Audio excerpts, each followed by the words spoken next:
Hey there, welcome back. I'm here to help you relax tonight. Before we slip into the shadows, like and subscribe to uncover more stories like this. Let me know in the comments, where are you listening from and what time is it there?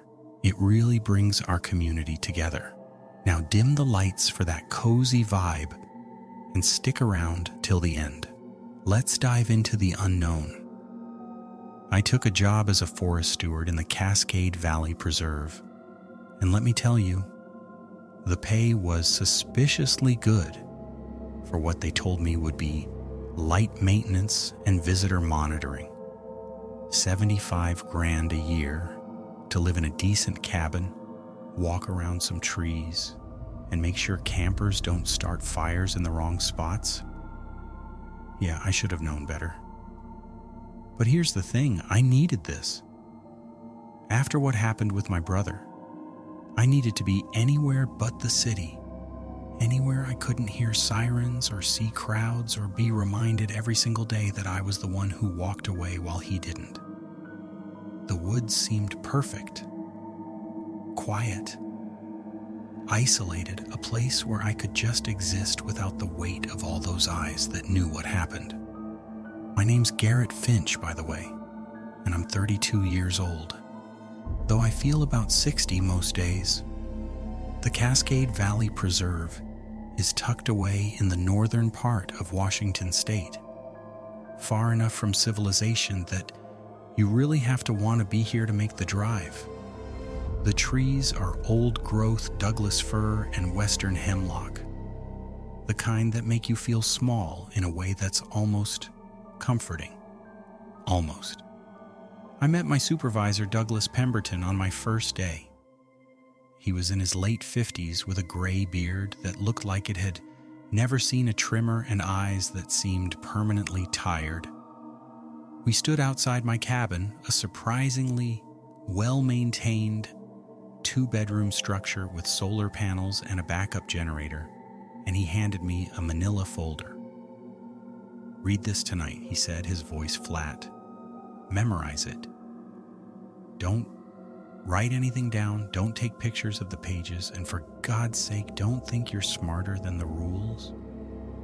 "Rules?" I asked, trying to keep my tone light. "What, like don't feed the bears?" Douglas didn't smile. "The rules in that folder are the only reason I'm still alive after 12 years out here. They're the only reason anyone who's lasted more than a month is still breathing. You follow them exactly, you'll be fine. You get creative, you'll end up like the others." "What others?" He looked at me for a long moment, and I swear I saw something like pity cross his face. "The ones who thought they knew better. Read the folder. I'll check in with you in 3 days." Then he just left, drove his beat-up pickup truck down the winding dirt road, and disappeared into the trees, leaving me standing there with a folder that suddenly felt a lot heavier than it should. That night, I sat at my kitchen table with a beer I'd brought from the city and opened the folder. Inside were several typed pages. No official letterhead, no signatures, just rules. And as I read them, my beer got warm and my hands got cold. Rules for forest stewards of Cascade Valley Preserve. These rules are non-negotiable. Violation will result in consequences. There are no exceptions. Rule 1.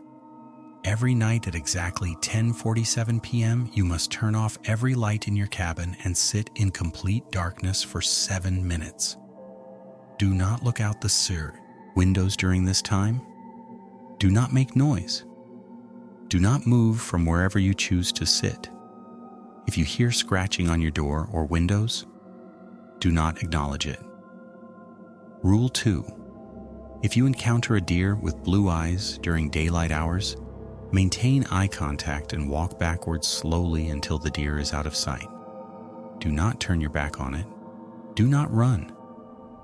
If the deer speaks to you, respond with, "I understand, but I cannot help you," and continue backing away. Rule 3. Between the hours of 2 a.m. and 4 a.m., you may hear children laughing in the woods. Under no circumstances should you investigate. And if the laughter enters your cabin, hide under your bed and count backward from 200. Do not emerge until you reach 0, even if the laughter stops earlier. Rule 4. You will find yellow ribbons tied to trees throughout the preserve. Never untie them, never touch them. If you find a tree with a yellow ribbon that has been torn or removed, immediately return to your cabin and do not leave until the following sunrise. Mark the location on your map, but do not return to that area for 7 days. Rule 5. If you see your own reflection in the lake and it is not mimicking your movements, leave the area immediately. Do not speak to your reflection. Do not touch the water. Do not return to that section of the lake for 3 days. Rule 6. Once per week, you must leave an offering at the old stone well near the eastern boundary. The offering must be something sweet: candy, honey, fruit. Place it on the well's edge at dawn. Do not look down into the well. Do not listen if you hear voices from below. Rule 7. If you encounter another person in the woods who claims to be lost, ask them their name. If they hesitate for more than 3 seconds before answering, say, "I'm sorry, I can't help you," and walk away. Do not look back. Do not let them follow you. If they do follow you, lead them to the western boundary and leave them there. Rule 8. Never stay on the hiking trails after sunset. If you are caught out after dark, avoid all trails and make your way back through the woods themselves. The trails belong to something else at night. Rule 9. You will occasionally find small cairns, stacks of stones, that you did not build. Count the stones. If there are 7 or fewer, step over the cairn and continue. If there are 8 or more, turn around and take a different path. Rule 10. If you smell roses in winter or burning hair in summer, return to your cabin immediately and do not leave until the smell has completely dissipated from outside your door. Rule 11. There is a fire watchtower at the preserve's northern edge. You may climb it during the day. Never climb it at night. If you see a light on in the watchtower at night, do not investigate. If you see a figure in the watchtower window, close your curtains and do not look outside until morning. Rule 12. Should you find yourself suddenly unable to remember how you got to a particular location in the woods, sit down immediately and close your eyes. Count your breaths until you remember. Do not open your eyes until the memory returns. If it does not return after 100 breaths, shout your full name 3 times and then run toward the sound of water. These rules will keep you safe. There may be other rules you discover. Trust your instincts. If something feels wrong, it is wrong. I read through the list 3 times, waiting for the punchline. Some kind of hazing ritual for the new guy, right? But there was no punchline. The paper was old, worn at the edges like it had been handled many times. There were small brown stains on one corner that looked suspiciously like dried blood. What the hell did I sign up for? I muttered to myself. I grabbed my phone to call someone, my mom maybe, or my old roommate Derek. But there was no signal, not even a single bar. The orientation packet had mentioned limited cell service, but I'd figured there'd be something. Instead, there was just the quiet hum of my refrigerator and the sound of wind moving through the trees outside. I looked at my watch. 9:15 p.m. An hour and a half until the first rule would matter. Part of me wanted to test it, to leave all the lights on and see what happened. But a bigger part of me, the part that had spent the last 8 months jumping at shadows and replaying the worst night of my life over and over, that part knew better than to tempt fate. At 10:45 p.m., I turned off every light in the cabin. The darkness was total, the kind of black you only get when you're miles from the nearest town. I sat on my couch, my phone face down on the coffee table so even its dim screen wouldn't count as light, and I waited. 10:47 came and went. For the first 4 minutes, nothing happened.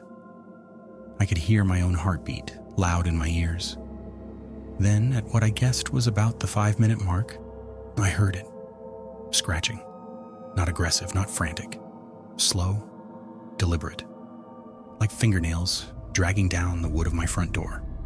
One stroke. Pause. Another stroke. Pause. I held my breath. My hands gripped the couch cushions. The scratching moved to the window to my left. Same rhythm. Slow. Patient. Almost curious. 7 minutes felt like 7 hours. When my watch finally read 10:54, I let out a breath I didn't know I'd been holding. The scratching had stopped about 30 seconds earlier. I waited another full minute before I stood up and turned on the lights. The cabin looked exactly as I'd left it.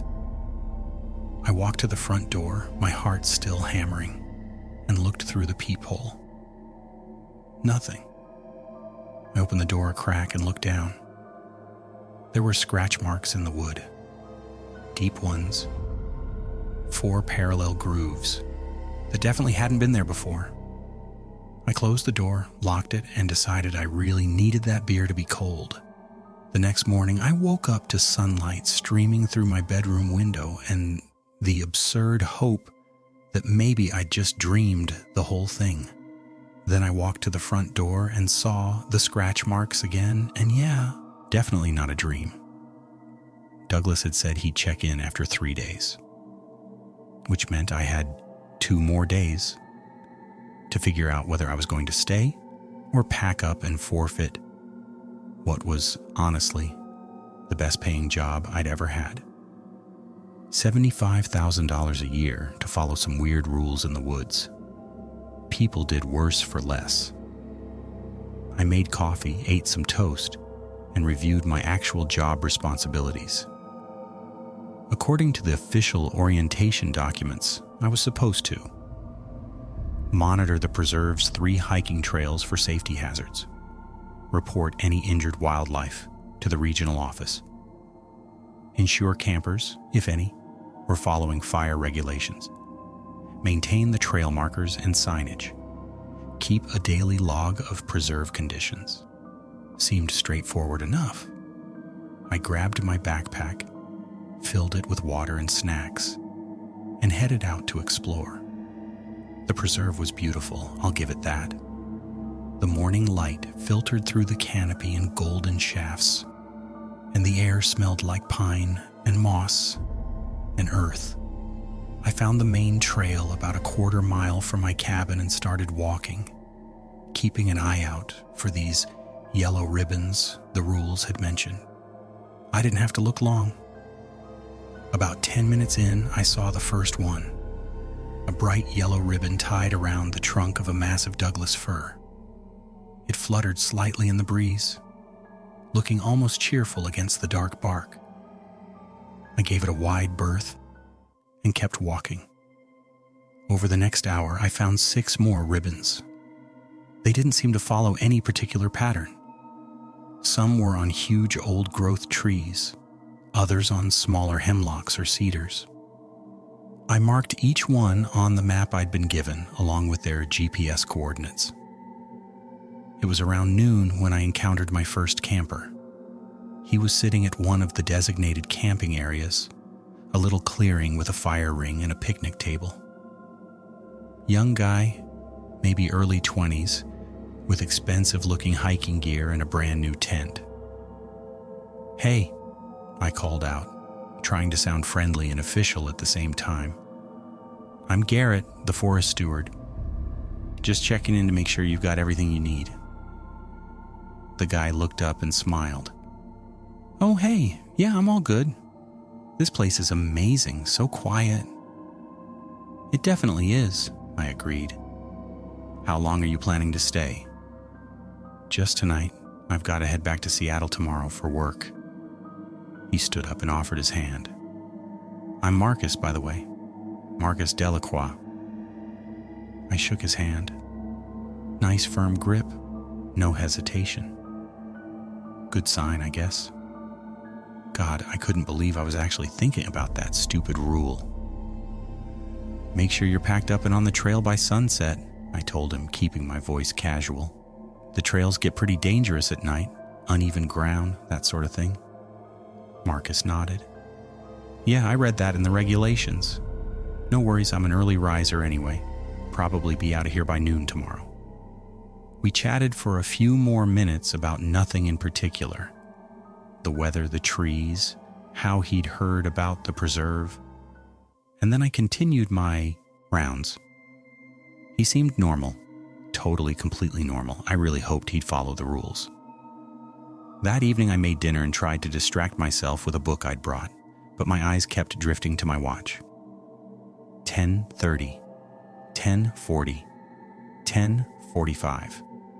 At 10:46, I turned off all the lights and sat down in my usual spot on the couch. 10:47. This time the scratching started immediately. Front door, same as before. But after about 30 seconds, I heard something else. Humming. A woman's voice, light and melodic. Humming a tune I almost recognized.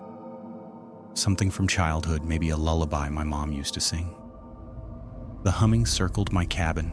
I tracked it by sound. Front door, to the right side, to the back, to the left, around to the front again. Then it stopped. In the silence that followed, I heard 3 soft knocks on my door. The rules said not to acknowledge it. Don't make noise. Don't move. 3 more knocks, a little louder. I bit the inside of my cheek and stayed perfectly still. A long moment passed. Then, in a voice that sounded like it was right next to my ear, even though I was sitting alone in the middle of my living room, I heard, Garrett Finch, I know you're in there.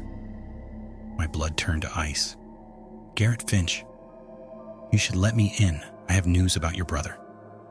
My brother, Liam.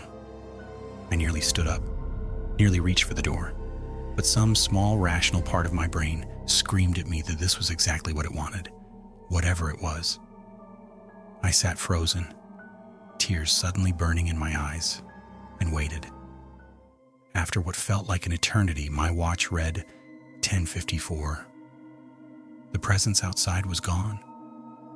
Just like that. Like it had never been there at all. I turned on the lights with shaking hands. There were more scratch marks on my door, deeper this time, and written in the dust on my front window in letters about 3 inches tall was a single word. Soon I didn't sleep that night. Douglas showed up the next morning looking like he hadn't slept much either. He pulled up in his pickup, got out, and immediately looked at my front door. It knows your name, he said flatly. Yeah. My voice was hoarse. How did it? It knows everyone's name. He walked up to my porch and examined the scratch marks. But using it is new. It's testing you, seeing how you react. It mentioned my brother. Douglas turned to look at me, and for the first time, I saw something like sympathy in his tired eyes. It knows how to hurt you. That's what it does. Finds the thing that'll make you open that door, make you break the rules. What is it? I asked. What's actually out there? He was quiet for a long moment, staring out at the trees. Honestly, I don't know. I've been here 12 years, and I still don't know. The old-timer who trained me called it the steward. Said it's been here longer than the trees, that it tends the forest in its own way. We're just guests, and guests follow the rules. That's insane. Yeah. He actually smiled, though there was no humor in it. Yeah, it really is. You thinking about leaving? I thought about my apartment back in Seattle, the one I'd shared with Liam before the accident. Thought about the pitying looks from my parents, the way our mutual friends had slowly stopped calling. Thought about the nightmares I had every single night, where I heard him calling my name while I just stood there frozen. "No," I said, "I'm staying." Douglas nodded like he'd expected that answer. "Then let me give you some advice the rules don't cover. First, you're going to see things that don't make sense. Your brain is going to try to rationalize them, make them fit into what you think is possible. Don't. Just follow the rules and keep moving. Second, it's going to keep testing you. The scratching, the voices, all of it will get worse before you adjust. Third, and this is the most important part, don't go looking for answers. Don't try to figure out what's happening or why. That's how people get hurt." "People have gotten hurt?" His expression darkened. "We've had 5 stewards in the 10 years before I took this job. None of them lasted more than 2 months. 1 disappeared completely, 2 quit and refused to talk about what happened. The other 2, he trailed off. One's in a psychiatric facility, the other hung himself about 6 months after leaving." Jesus Christ. "Why do you stay?" I asked. Douglas looked at me like I'd just asked the dumbest question in the world. "Because someone has to. The preserve needs a steward. The forest needs someone who knows the rules, who can keep the campers safe, who can make the offerings and maintain the boundaries. If we don't do it," he shook his head, "let's just say it would be very bad for the towns nearby." He climbed back into his truck, then paused with the door open. "One more thing. If you see the deer with blue eyes, don't panic. It's not going to hurt you if you follow Rule 2. But whatever you do, if it speaks to you, don't listen to what it says. Answer with the phrase, 'exactly as written,' and get out of there." "Has it spoken to you?" 3 times. It gets easier, but it never stops being unsettling." He drove away, leaving me alone with that comforting thought. I spent the rest of the day trying to be a normal forest steward. I checked the trails, updated my log, even helped a couple of day hikers who'd gotten turned around near the eastern boundary. They were nice, a retired couple from Oregon who just wanted to see the old growth trees. I gave them directions back to the parking area and reminded them to be off the trails by sunset. They thanked me and headed out, and I continued my rounds. Around 4 p.m., I made my way to the stone well that Rule 6 mentioned. It took me a while to find it. It was deep in the preserve, off any established trail, surrounded by sword ferns and partially hidden by moss. The well itself was ancient, built from stacked stones that had to be at least 100 years old. It was about 3 feet in diameter, with no cover or bucket or rope, just a dark opening in the ground. I approached carefully, remembering the rule about not looking down into it. But as I got closer, I heard something. Singing. It was faint, echoing up from the depths. A child's voice maybe singing what sounded like "Ring Around the Rosie." The melody was off, though.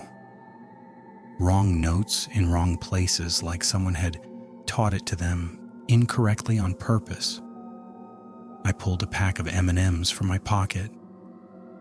I'd grabbed a handful of candy from my cabin that morning and placed it on the stone edge without looking down. The singing stopped immediately. I stood there for a moment, unsure if I was supposed to say something or just leave. The rules hadn't specified.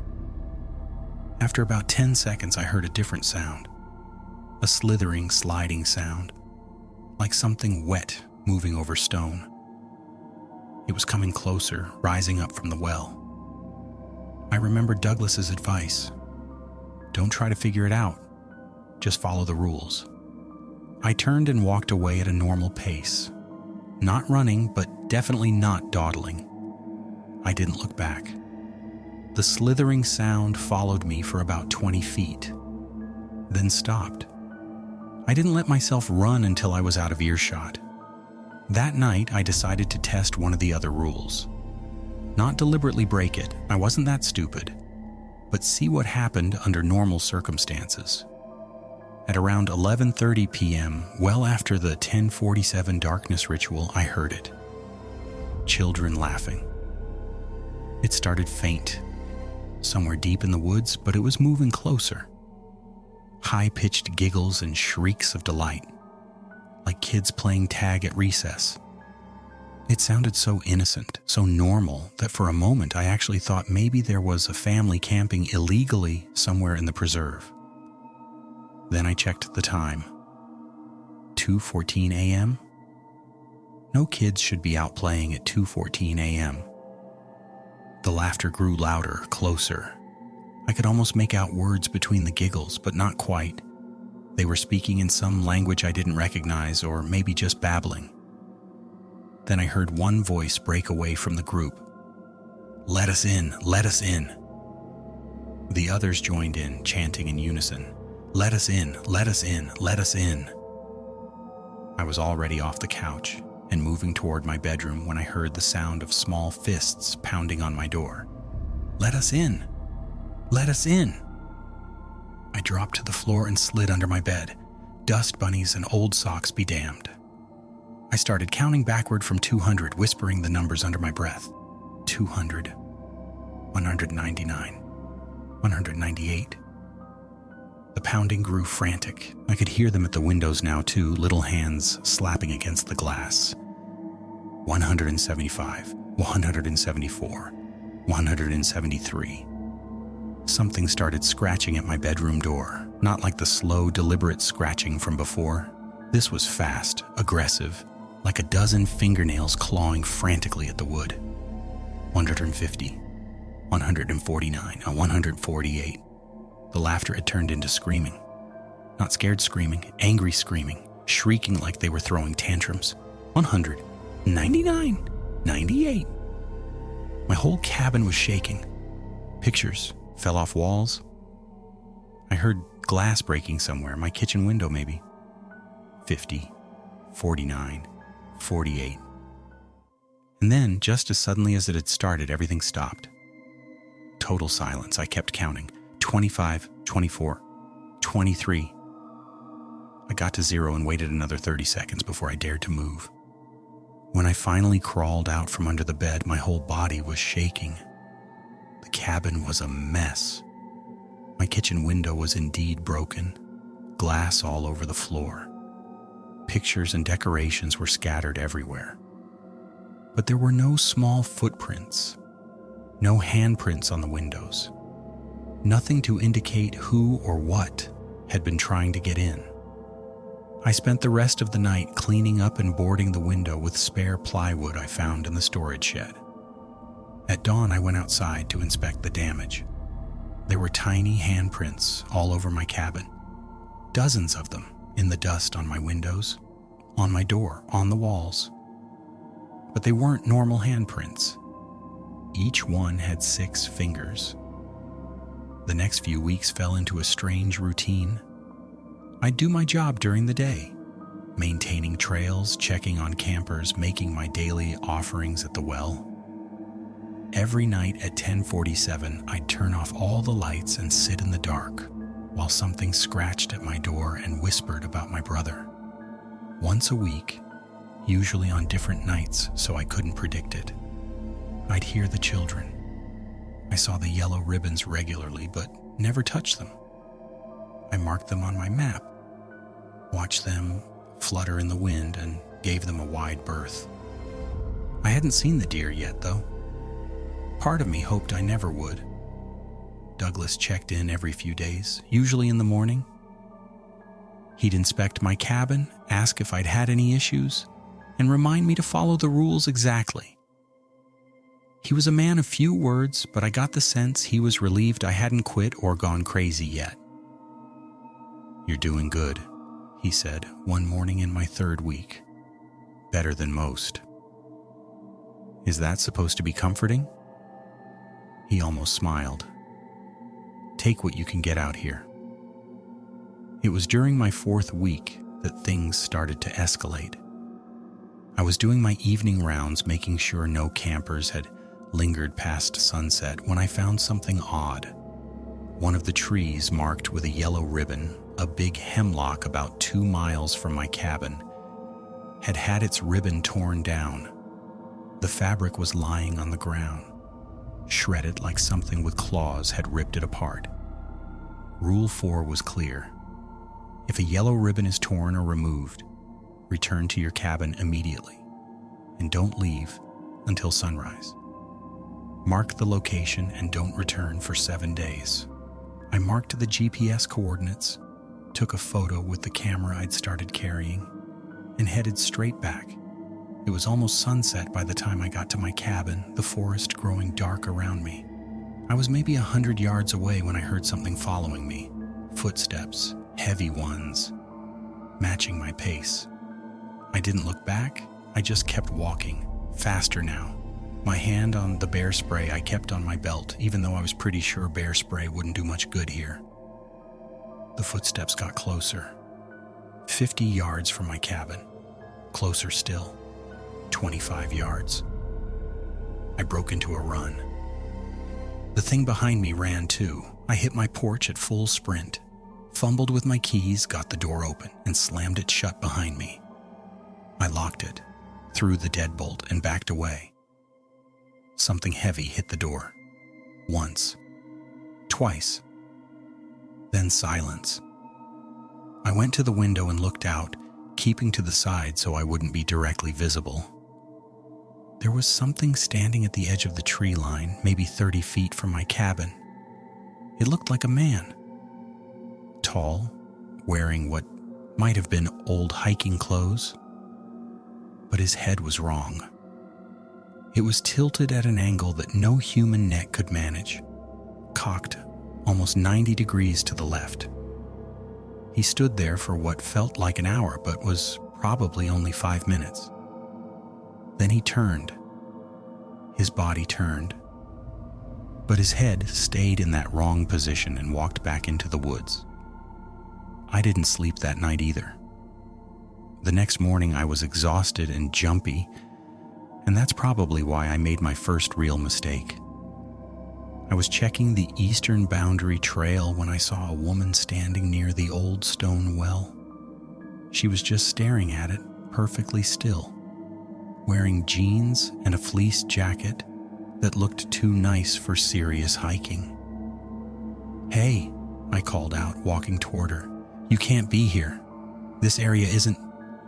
She turned to look at me and I stopped mid-sentence. Her eyes were completely black. Not like the pupils were dilated. The entire eye, white and all, was just black. "I'm lost," she said, her voice flat and emotionless. "Can you help me?" Oh shit. Rule 7. Ask their name. If they hesitate more than 3 seconds, walk away. "What's your name?" I managed to ask, my voice shaking slightly. She tilted her head, considering the question. 1 second, 2 seconds, 3 seconds, 4 seconds. "I'm sorry, I can't help you," I said quickly, turning to walk away. "Wait," she called out. "Please, I need help finding my daughter. She's lost in the woods." "Don't look back. Don't let them follow you." I kept walking, picking up my pace. "She's only 7 years old. Please, you have to help me find her."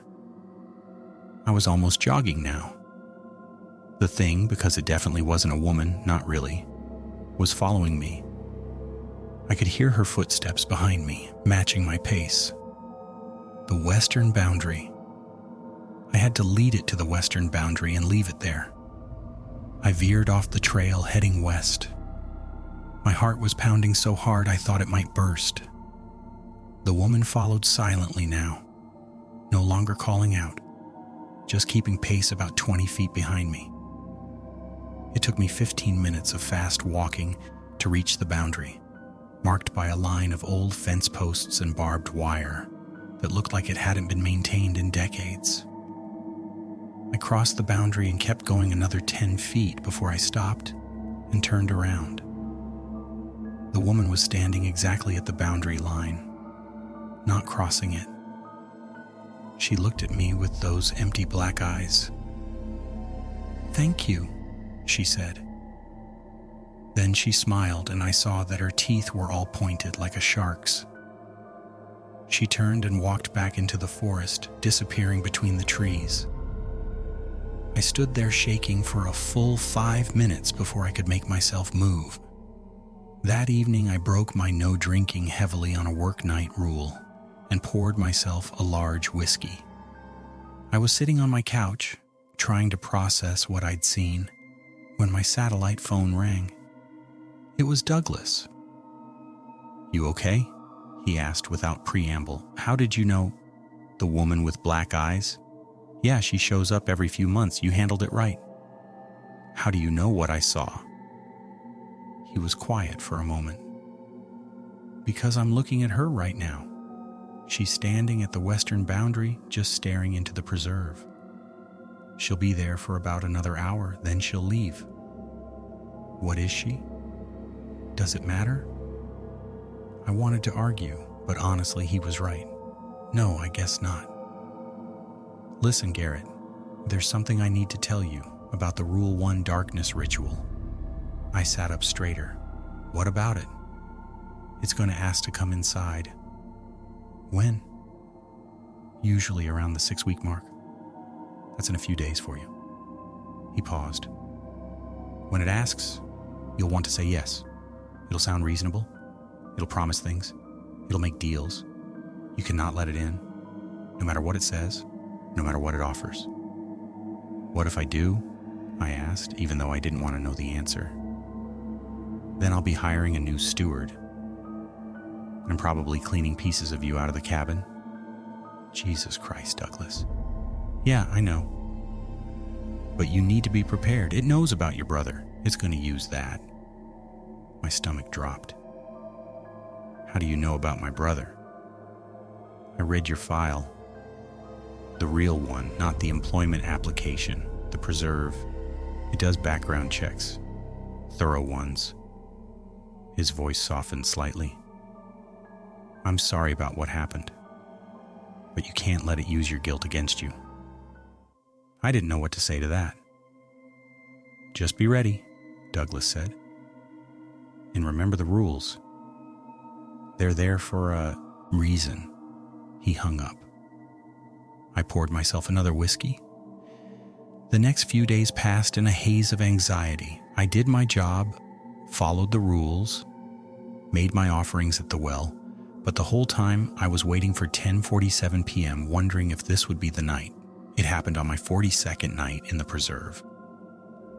The lights went off at 10:46. I sat in the darkness, 10:47. The scratching started, but this time it was different, softer, almost gentle. Then I heard his voice. "Garrett." It was Liam, my brother. His voice exactly as I remembered it. That slight rasp he'd gotten from screaming at too many concerts. The way he always made my name sound like he was about to tell me a joke. "Garrett, please, let me in." My entire body went rigid. "I'm cold, man. It's so cold out here. Please." I bit down on my lip, hard enough to taste blood. "I don't blame you, you know, for what happened. It wasn't your fault. But I need you to let me in so I can tell you that, so I can make it okay." Tears were streaming down my face now. My hands were clenched so tight my nails were cutting into my palms. "I forgive you, Garrett. I do. Just open the door. Let's talk about it like we used to." I wanted to. God, I wanted to so badly. I was actually halfway off the couch, moving toward the door, when I heard something else. Laughter. Children's laughter. It was faint, in the background behind my brother's voice, and the moment I heard it, I knew. Whatever was at my door, it wasn't Liam. "Nice try," I whispered, sitting back down. The voice changed instantly. The warmth disappeared, replaced by something cold and ancient. "Let me in." No. I could make you remember, make you see it all again, the crash, the fire, the way he screamed your name while you just stood there, frozen, useless. "Fuck you." It laughed. Not Liam's laugh. Something else. Something that sounded like wind through a graveyard. Soon, Garrett Finch. Very soon. At 10:54, it was gone. I sat in the darkness for another 10 minutes, just breathing, before I turned the lights back on. There was a message scratched into my door. 6 days, I called Douglas first thing in the morning. It said 6 days. What happens in 6 days? He was quiet for a long moment. "Honestly, I don't know. It's never given me a countdown before." "That's not comforting." "No," he agreed. "It's not, but listen, you need to keep following the rules exactly. Don't give it any openings. Whatever it's planning, it needs you to break a rule first." "How do you know?" "Because in 12 years I've never broken a rule and I'm still here." "Fair point." "There's one more thing," Douglas said. "You haven't seen the deer yet, have you?" "No." "You will, probably soon. The deer only shows up when something's about to change. Be ready." He hung up before I could ask what he meant by change. I spent that day doing the most thorough check of the preserve I'd ever done. I inventoried every yellow ribbon, checked every trail, made detailed notes of every unusual thing I saw. If this thing was planning something, I wanted to be as prepared as possible. It was late afternoon when I finally saw it. I was near the northern boundary, close to the fire watch tower, when I saw movement in the trees. I turned, expecting another hiker or maybe one of the deer I'd seen occasionally throughout my time here. Instead, I found myself looking at a doe with eyes the color of a cloudless sky. Blue, bright, vivid blue. We stared at each other for what felt like an eternity. The doe was beautiful with a perfect coat and elegant movements. But those eyes, they were wrong. Deeply, fundamentally wrong. I remembered Rule 2. Maintain eye contact, walk backwards slowly, don't turn away. I started backing up one slow step at a time. The deer followed, matching my pace exactly. After about 30 feet, the deer's mouth opened. "He's waiting for you," it said in a voice that sounded like rustling leaves. "At the tower. He wants to show you something." I kept my eyes locked on its blue gaze and said, exactly as the rules specified, "I understand, but I cannot help you.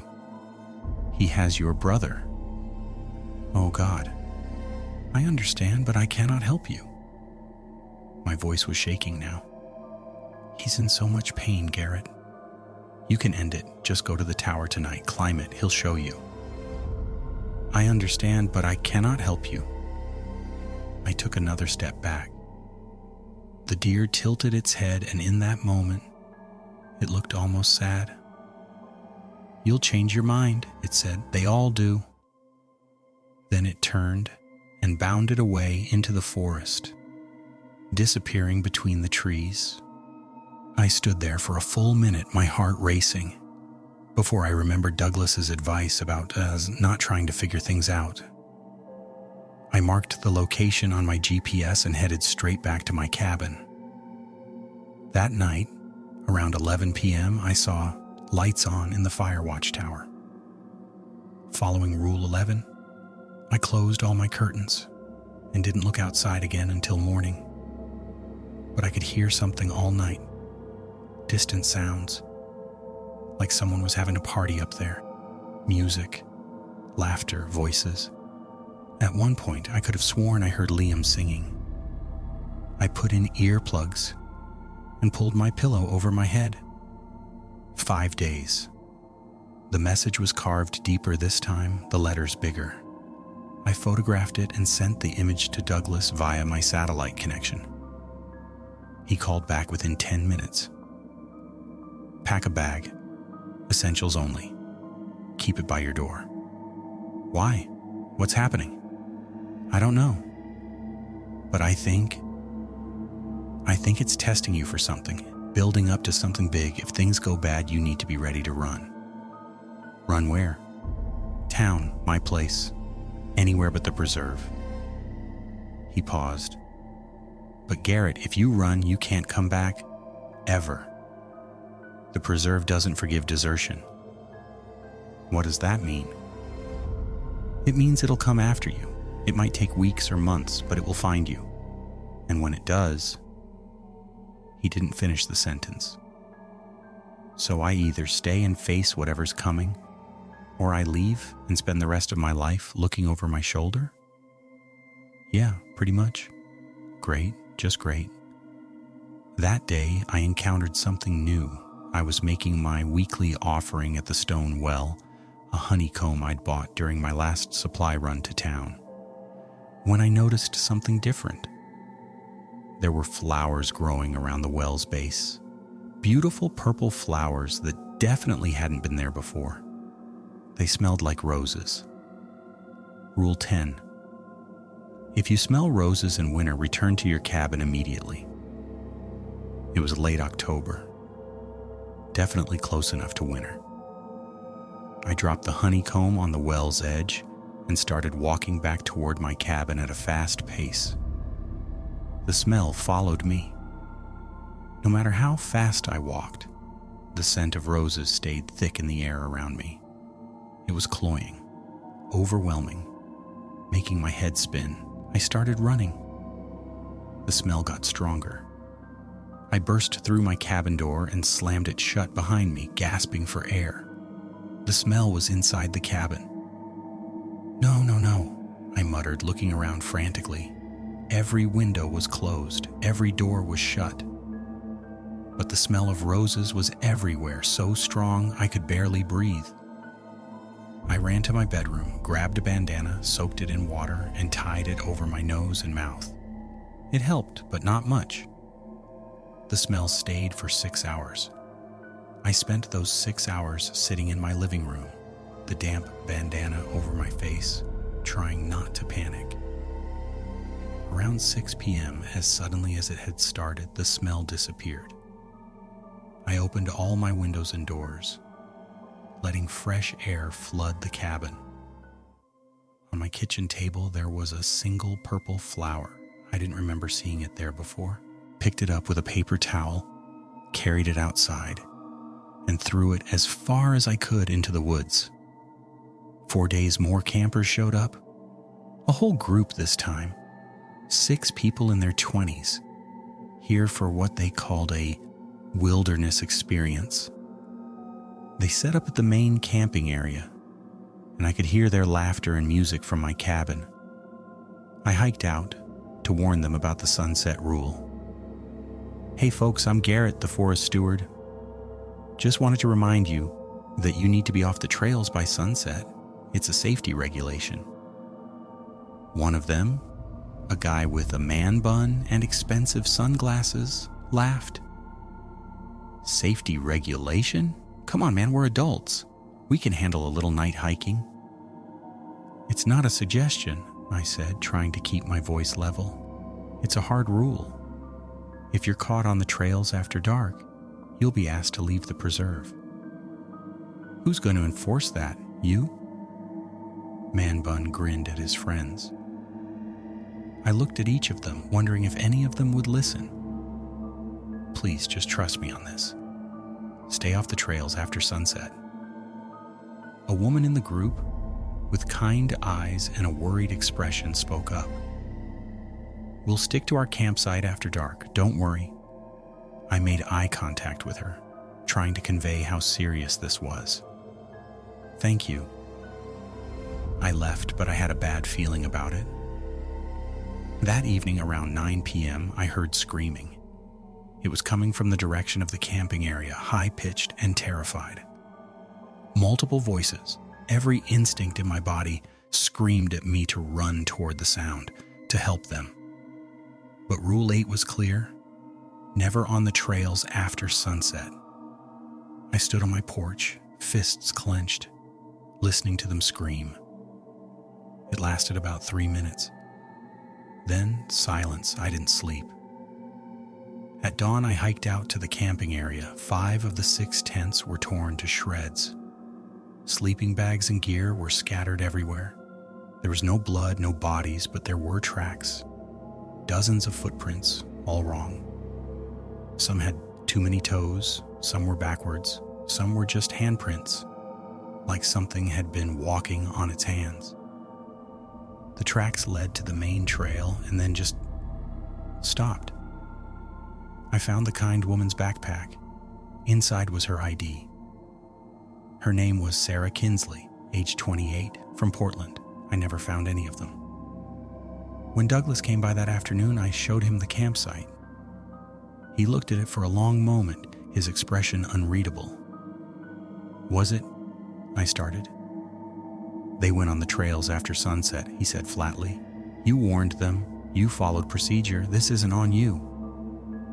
6 people are missing. 6 people broke the rules." His voice was cold. "You think I like this? You think this is easy for me, but that's the job? We warn them, we enforce what we can, and we hope they listen. When they don't..." He gestured at the destroyed campsite.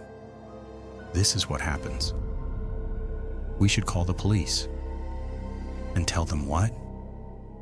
That something in the woods took 6 people because they broke a supernatural rule?" He shook his head. "They'll come, they'll look around, they'll find nothing and they'll leave, just like always. So we do nothing? We do our jobs, we follow the rules, we try to keep the next group alive." He looked at me directly. 3 more days, Garrett. Whatever's coming, it's almost here. Stay focused. 3 days. I spent the day checking every yellow ribbon in the preserve. They were all intact except for the one that had been torn down days earlier.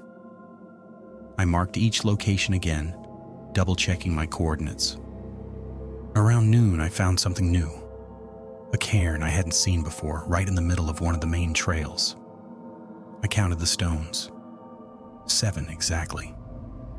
Rule 9. 7 or fewer. Step over and continue.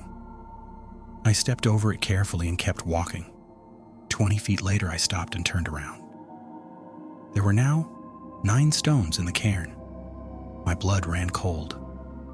9 stones. Rule 9. 8 or more, turn around and take a different path.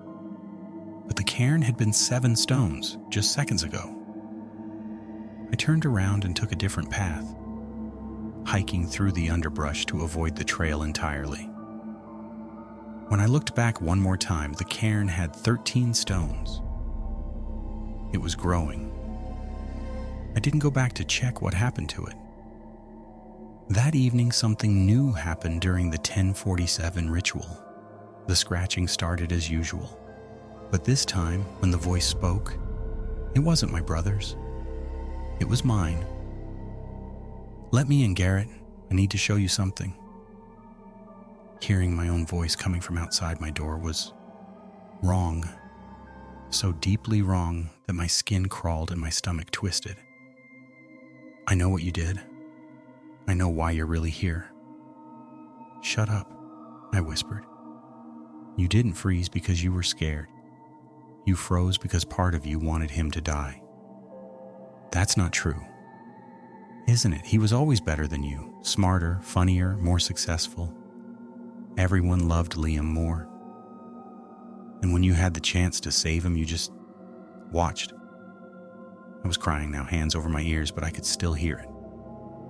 "Let me in, Garrett. Let me show you what you really are." At 10:54, it stopped. The message on my door: 2 days. Make your choice. The next morning, Douglas showed up with another man I'd never met. He was younger, maybe mid-30s, with nervous eyes and hands that wouldn't stop fidgeting. "This is Marcus Holloway," Douglas said. He's going to be covering the southern section of the preserve for a few days." "We don't have a southern section," I said. "We do now." Douglas wouldn't meet my eyes. "Look, Garrett, things are escalating faster than I expected. Marcus is here as backup, just in case." "In case of what?" Marcus spoke up, his voice shaky. "In case you don't make it. Someone needs to know the rules." I looked at Douglas. "You're setting up my replacement before I'm even dead." "I'm being practical." Finally, he met my gaze. "Tomorrow night is the deadline. Whatever this thing wants, whatever it's building toward, it ends tomorrow. You need to be ready. You need to decide if you're going to stay and face it or run while you still can. And if I run, then Marcus takes over, and you spend the rest of your life knowing you abandoned the preserve, knowing that everything that happens here after you leave is on you. That's not fair." "No," Douglas agreed. "It's not. But nothing about this job is fair." They left together, and I watched their truck disappear down the road. I spent the day preparing.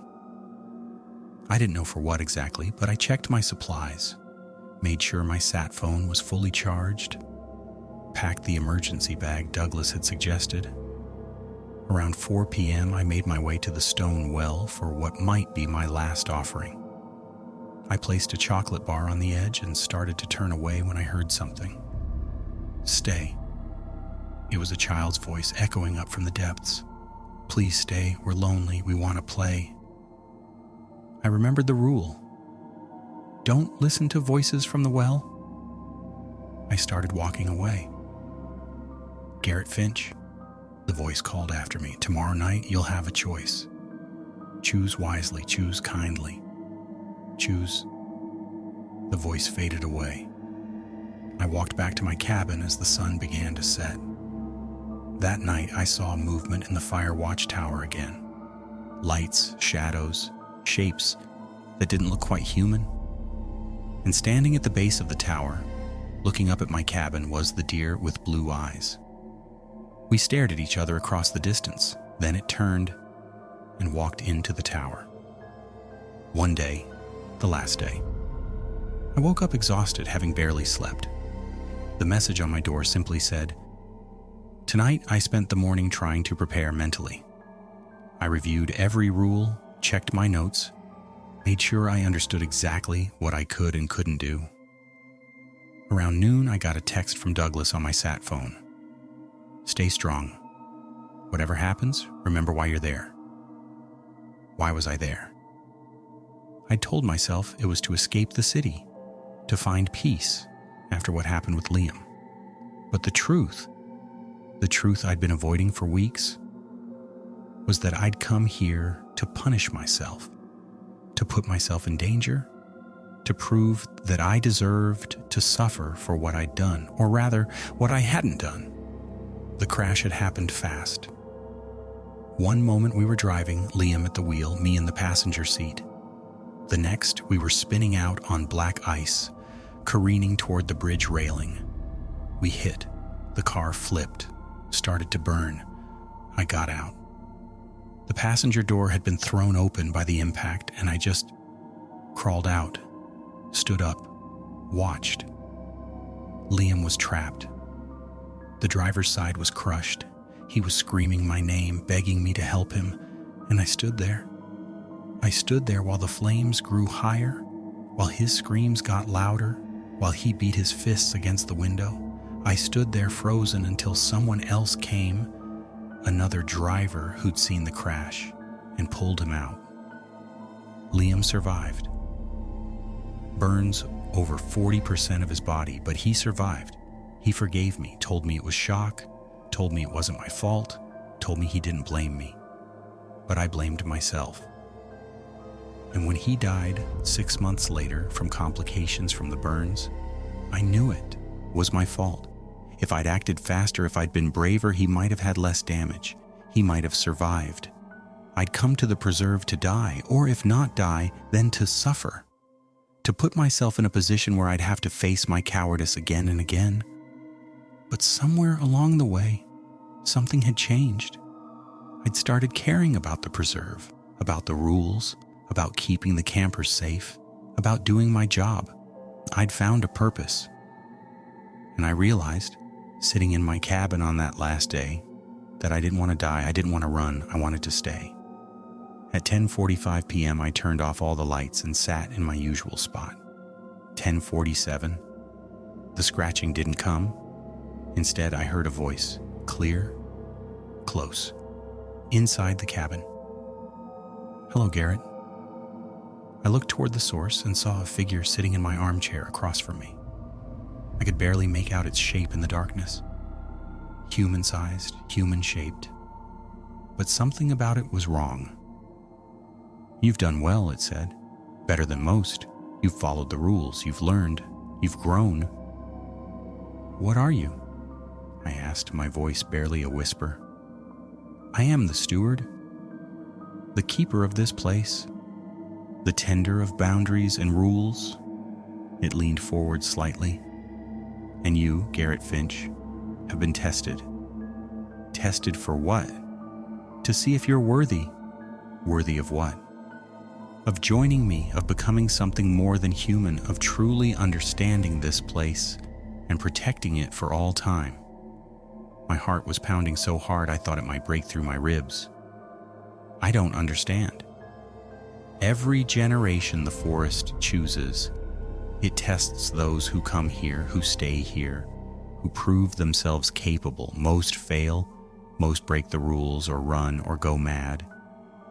The figure stood, and even in the darkness I could sense its movement. "But you've endured, you've suffered, you've learned to put the preserve above yourself. What happens if I say yes? You become like me, eternal, bound to this place. You'll never age, never die, never leave.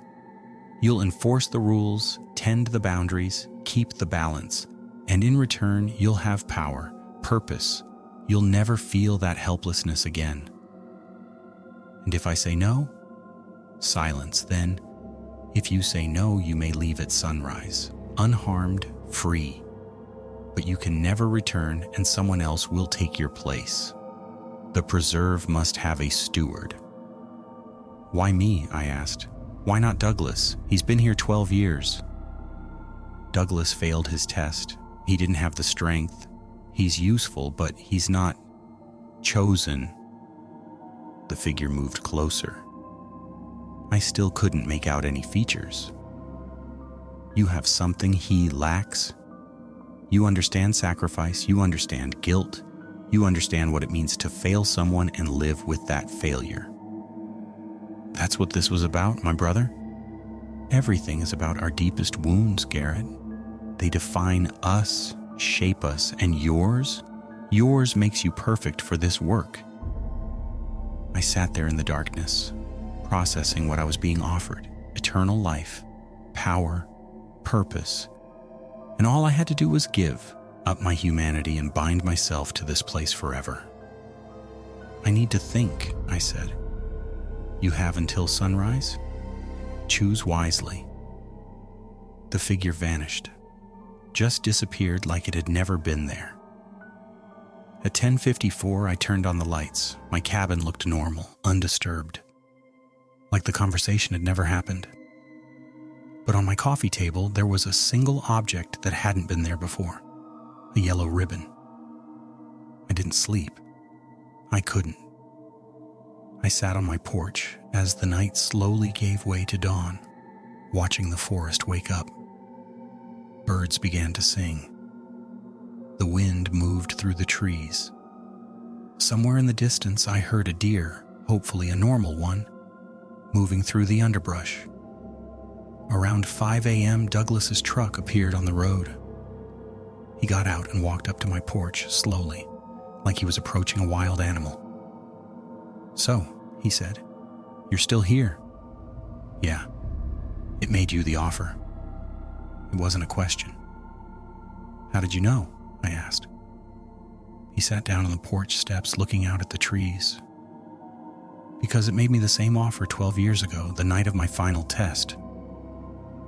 What did you say? I said no.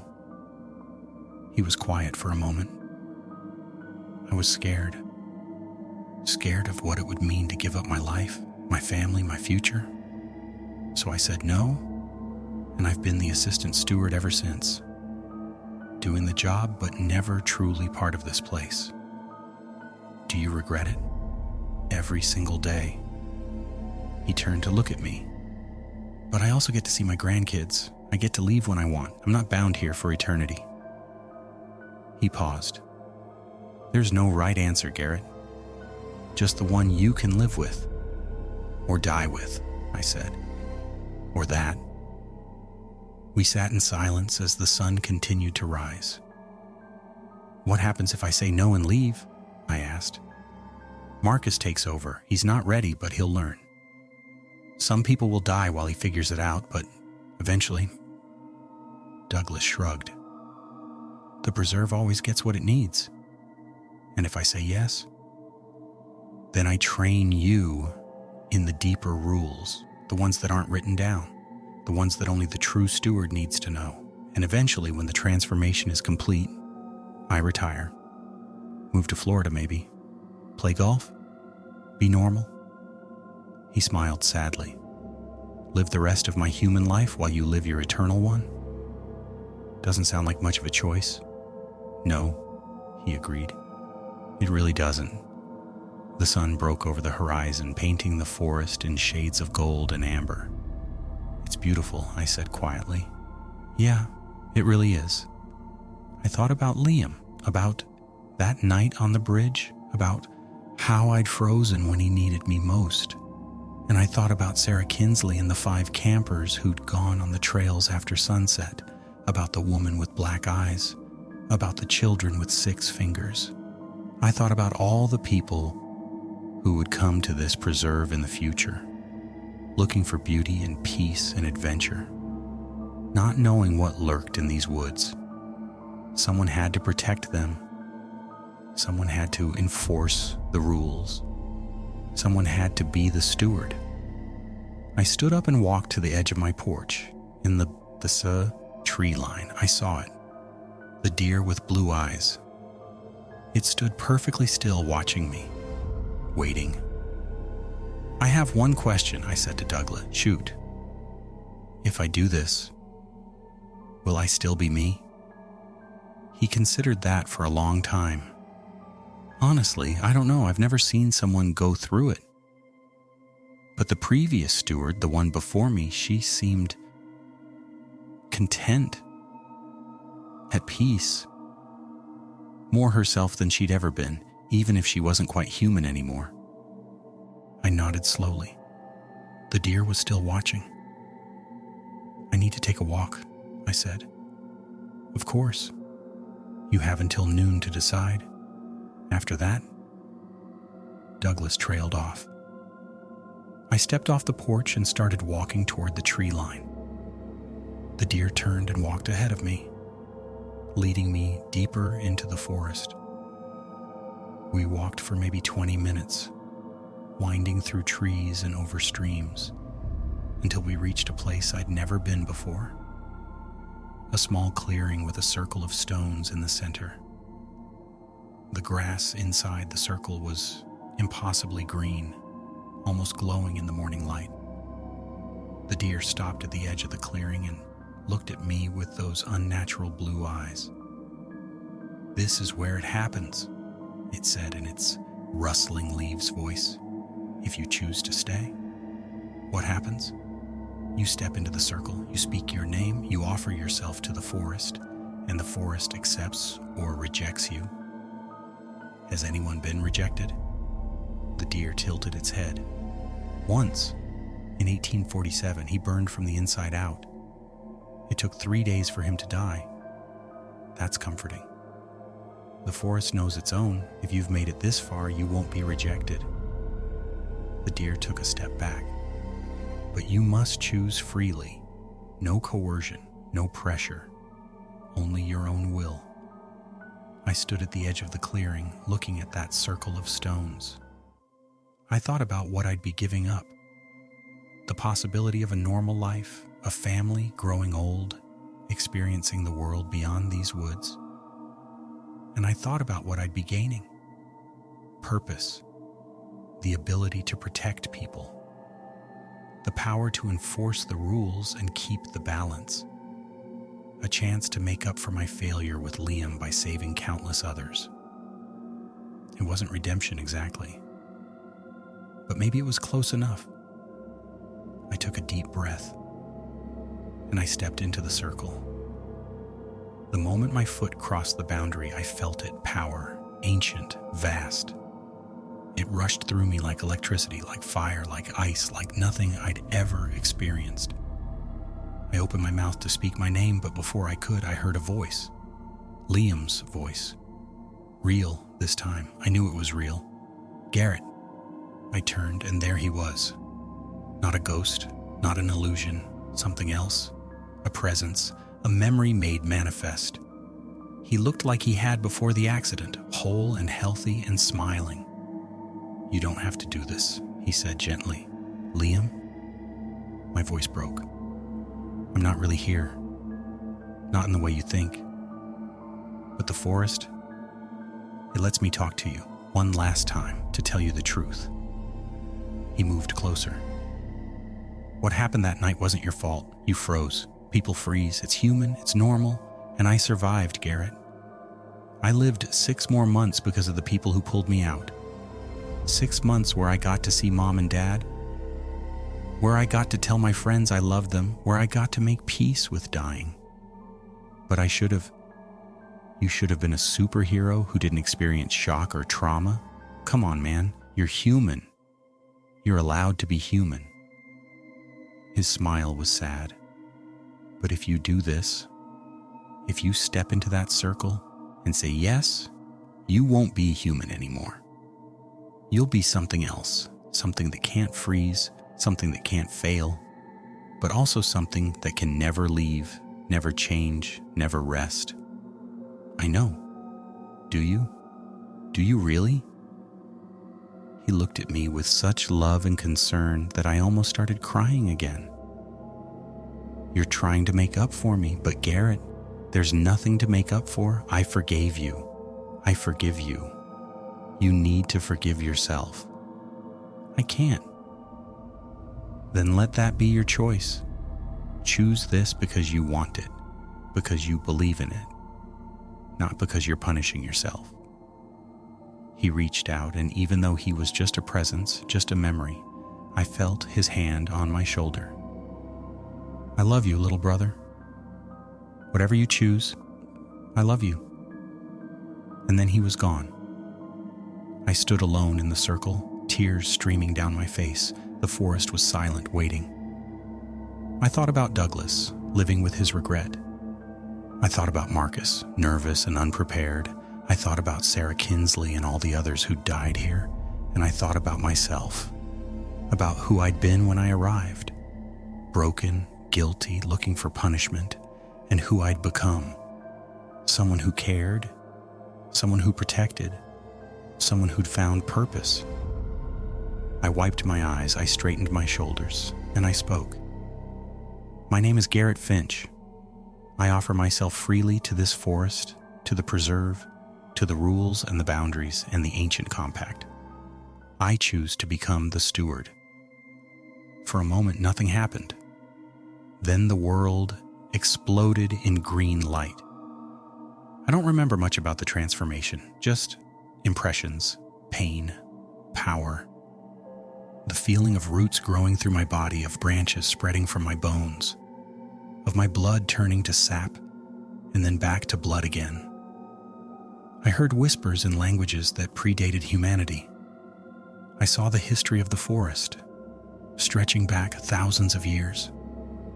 Previous stewards doing their duty, protecting, enforcing, maintaining. I felt my connection to every tree, every animal, every stone and stream and blade of grass. And I felt the presence of the thing that had tested me, the ancient intelligence that was the forest itself. It welcomed me. When I woke up, I was lying in the clearing. The sun had moved. It was afternoon now, maybe 3 or 4 p.m. Douglas was sitting nearby watching. "How do you feel?" he asked. I sat up slowly, checking myself. I looked the same. Human hands, human body, but I felt different, stronger, more aware. "I feel awake," I said, "like I've been asleep my whole life and just now opened my eyes." Douglas nodded. "Yeah, that sounds about right." He stood and offered me his hand. I took it and he pulled me to my feet. "Welcome to the job, Steward Finch." "What now?" "Now I teach you the real rules, the deep ones, and then..." He smiled, the first genuine smile I'd ever seen from him. "Then I retire, and you take over." Just like that. Just like that. He started walking back toward the cabin, and I followed. "Oh, and Garrett, one more thing." "Yeah? Thank you. I know this wasn't an easy choice, but you made the right one." He paused. "The preserve needed you, more than it's needed anyone in a long time." "Why?" "Because something's changing. The rules are shifting. The forest is waking up more than it has in decades." He looked at me seriously. "The preserve chose you because you're strong enough to handle what's coming." "What's coming?" Douglas just shook his head. "I don't know. But whatever it is, you'll be ready." That was 6 months ago. Douglas retired last month, moved to Scottsdale, Arizona, sent me a postcard of him on a golf course, smiling wider than I'd ever seen him smile. Marcus stayed on as my assistant steward. He's getting better and only panics about half the time now when weird stuff happens. The preserve is active. More active than Douglas said it had been in years. New rules keep emerging. I add them to the list, teach them to Marcus, try to keep up. But I'm not overwhelmed. I'm not scared. I'm home. The deer with blue eyes visits me sometimes. We don't talk much. Just sit together in comfortable silence. Two beings who aren't quite natural, watching over something ancient and important. The children's laughter still comes some nights. The scratching still happens at 10:47. The yellow ribbons still flutter in the wind. But they're not threats anymore. They're just part of the forest, part of my forest. I am the steward now, and I will protect this place, enforce these rules, maintain these boundaries until the forest releases me or the world ends. I will never freeze again. I will never fail to act, and maybe in some small way, that's my redemption after all. If you're reading this, you're probably the next steward, and I'm probably gone. So here's what Douglas didn't tell me, and what I'm telling you. The forest is alive. Truly, deeply alive. It has a consciousness ancient and vast that humans can't fully comprehend. The rules aren't arbitrary, they're a language. A way of communicating with something that existed long before we did. When you follow the rules, you're speaking that language. You're showing respect. You're maintaining the compact between humanity and the wild. Break the rules and you're shouting obscenities at a god. The steward is the translator, the bridge, the keeper of the peace between two worlds that can never fully understand each other. It's hard, it's lonely, it's terrifying sometimes, but it's also beautiful and necessary. And if you've made it this far, if you've been chosen and you've said yes, then welcome, welcome home, steward. The forest is waiting.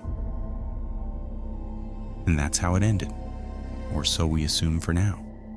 If this tale kept you on edge, like and share it with a friend who dares to listen. Then subscribe for more eerie nights like this one. Thanks for unwinding with me. Sleep tight if you can, and remember, follow the rules. Always.